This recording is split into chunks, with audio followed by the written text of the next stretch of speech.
For my MAE 52 project, I chose to create Mickey's Fun Wheel from Disney's California Adventure. Mickey's Fun Wheel is an eccentric Ferris wheel, meaning it has traditional stationary gondolas along with swinging gondolas that ride on interior rails as the wheel rotates. It is one of only 3 eccentric Ferris wheels in the world. I began my project by studying the actual plans for the Fun Wheel from Walt Disney Imagineering and then creating a series of sketches that I used to make my model. I began by making the wheel structure, which involved the inner rings, outer rim, and spokes. For sketching the outline of the wheel structure, I used offset entities to give the inner rings and outer rim their thickness, and used a circular pattern to add the 24 spokes. Next, I created my gondolas by lofting surfaces.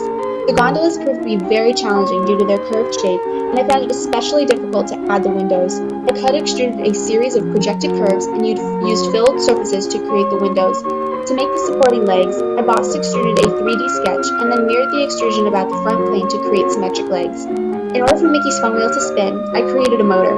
I used the revolve feature to make the worm gear, worm wheel, and tire, used helix and spiral to make the threads, and used gear mates to get all the components to move together. In my final assembly of Mickey's Fun Wheel, I used 87 mates to join 20 distinct parts. In total, 174 parts make up Mickey's Fun Wheel. I ran a stress analysis on the connecting beams that hold the gondola to assess their performance under worst conditions. I attached an 8,000-pound load to the beam, accounting for the weight of the gondola, as well as 6 passengers, each of 250 pounds, and fixed it at both ends, observing that the max von Mises stress was 556.2 psi, which is well below the maximum 29,877.8 psi allowed by a typical steel Ferris wheel. The most difficult part of my project involved the swinging gondolas. I created a carriage with 2 wheels using a series of boss extrudes and mirroring. The track for the swinging gondola was made by sweeping an elliptical sketch.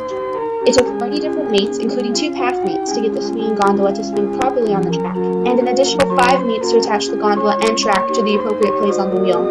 Unfortunately, after adding the swinging gondola and track to the wheel assembly, the gondola became fixed in space and would no longer swing. I spent 30 hours trying to resolve the problem, however was unsuccessful.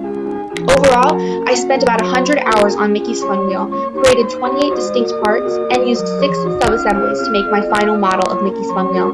This project was both challenging and fun, and gave me a glimpse of what it's actually like to be a Disney Imagineer.